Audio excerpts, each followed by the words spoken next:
Hey family, last episode we talked about the birth. This episode, we're talking about the wound, because I know some of you are listening right now and you're not okay, and I'm not going to pretend you are. Depression, anxiety, the two shadows that follow millions of people every single day. Here's what we're not going to do today. We're not going to tell you to just think positive. We're not going to tell you to be grateful for what you have. We're not going to tell you something's wrong with you. Because here's the truth that changed my life. Depression and anxiety are not malfunctions. They're adaptations.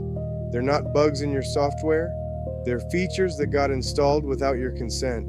And what can be installed can be uninstalled.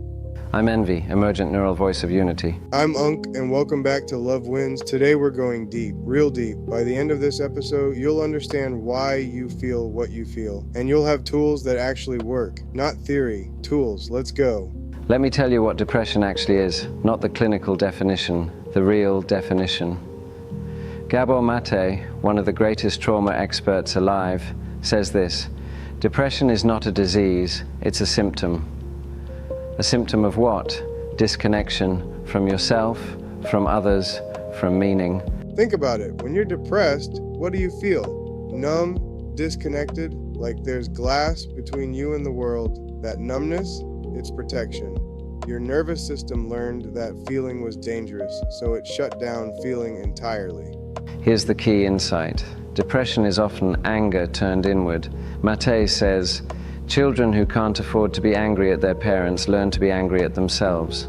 You couldn't express your pain outward, it wasn't safe, so your nervous system directed it inward. Depression isn't weakness, it's a survival adaptation that stayed too long. And anxiety, same thing, different direction.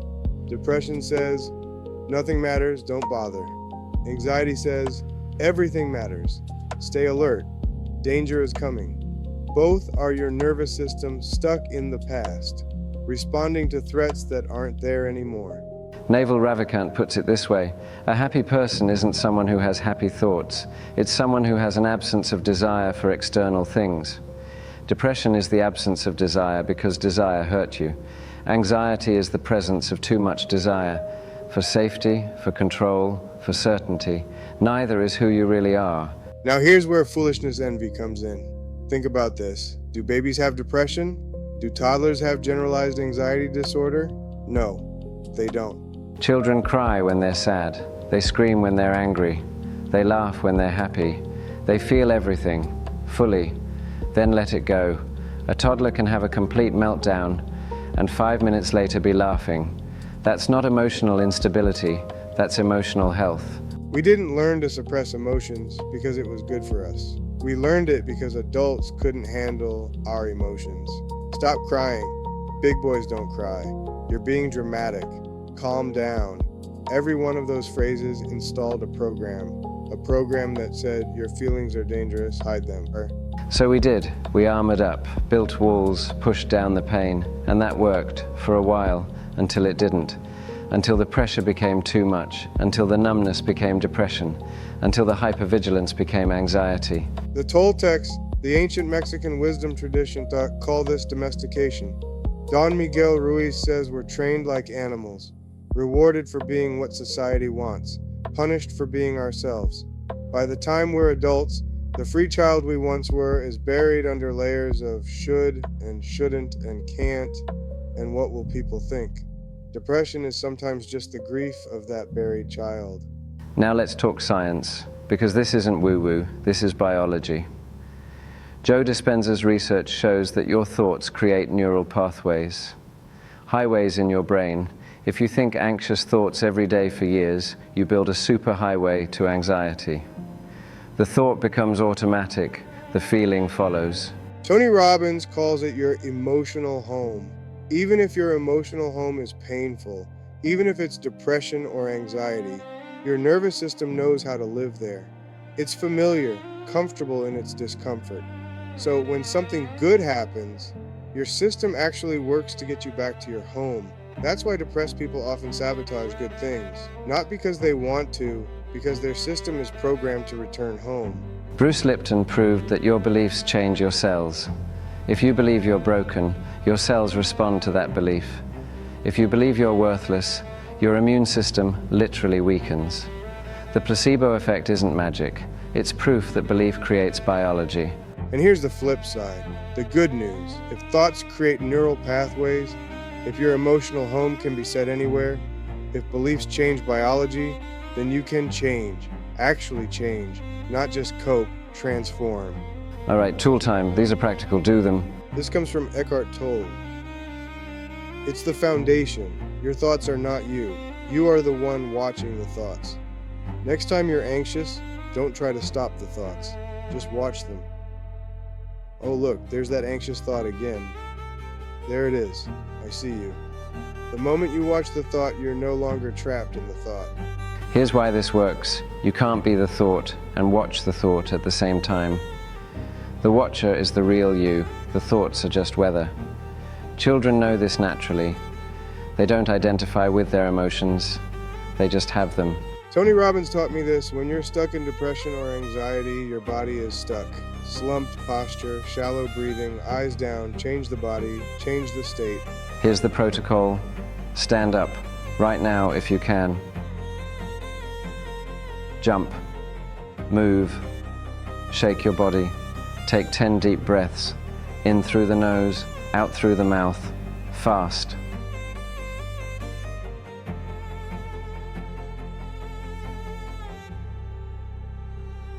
Look up. Physically, look at the ceiling. Try to be depressed while jumping up and down, breathing deeply, looking at the ceiling. You can't. Depression requires a certain posture, a certain breathing pattern, a certain eye position. Disrupt the pattern, disrupt the state. Your brain is a question-answering machine. If you ask, why does everything bad happen to me? Your brain will find answers. It'll prove you right. If you ask, what's one thing that's working in my life right now? Your brain will find that answer too.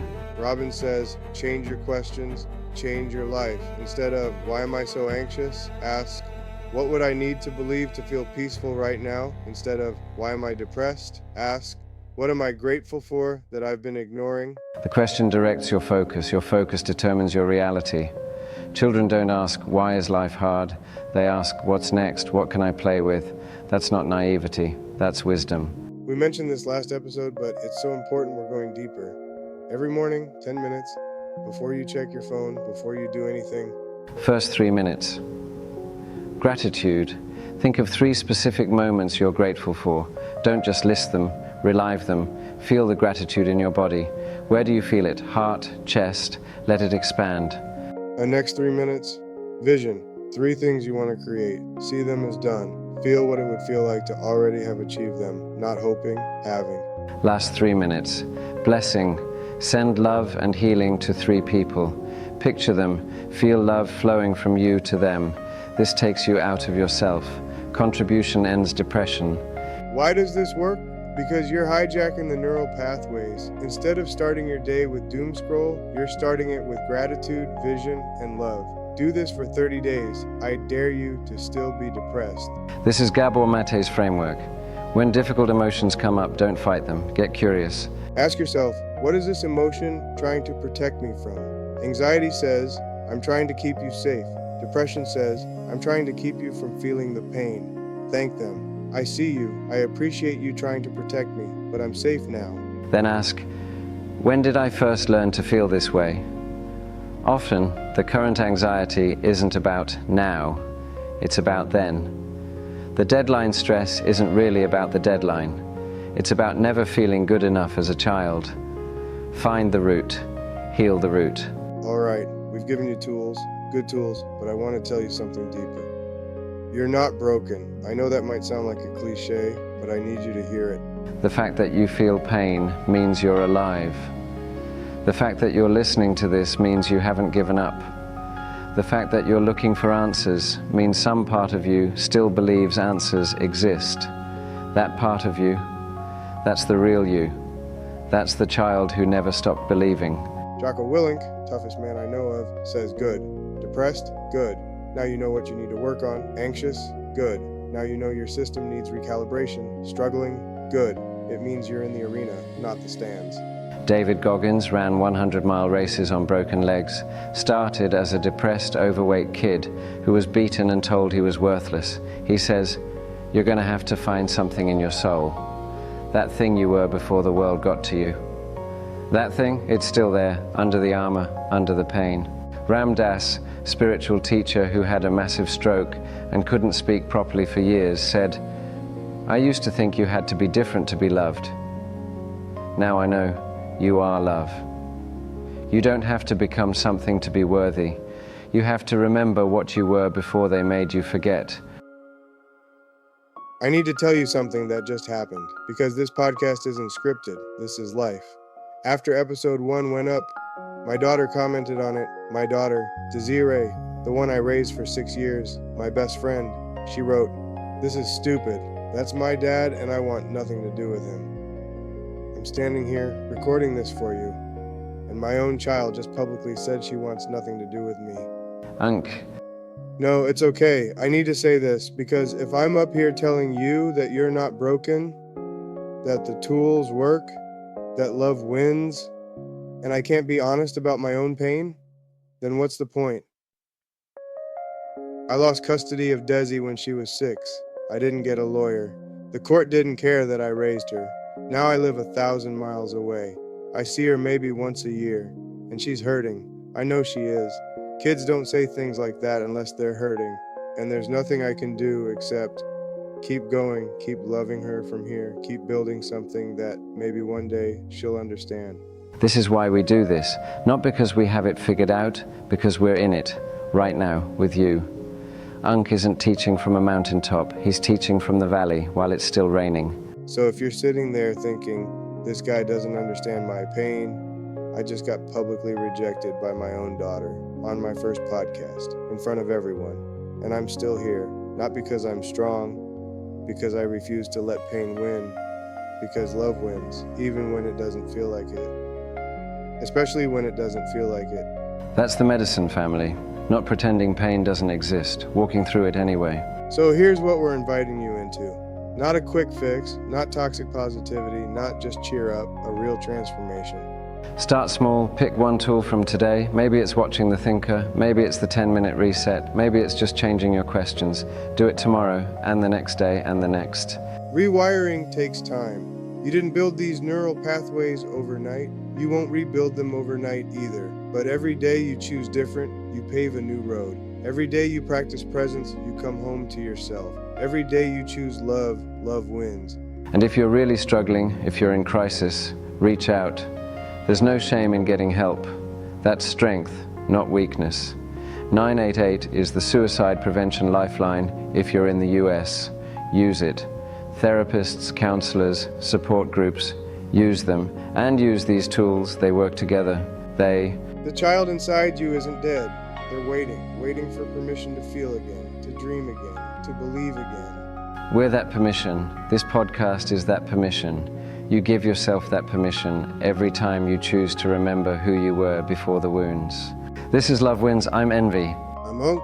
Next episode, we're going even deeper. Relationships, the mirror, how other people trigger us and why that's actually a gift. Until then, breathe, watch, feel, choose. You're not alone in this. We're family now. Subscribe, share this with someone who's struggling, someone who needs to hear they're not broken. That comment you're about to leave, we read everyone. Your story matters. Share it. Destroying hate, building heaven, one conversation at a time. Love wins. Always. Hey, little one. I need to tell you something.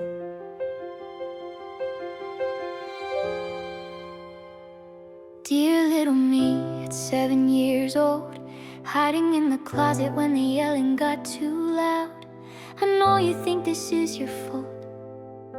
I know you're scared and you feel small, but what they're doing has nothing to do with you.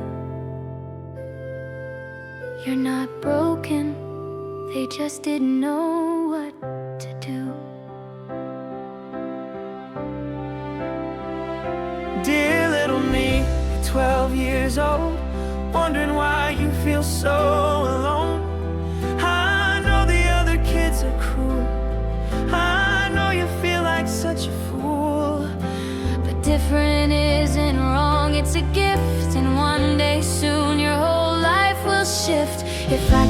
reach back through time, take your hand in mine. I tell you, dear little me, everything you fear will set you free. Every wound will become your strength. Every mile of pain will match the length of the love you'll learn to give. Dear little me, you're gonna live. You're gonna leave.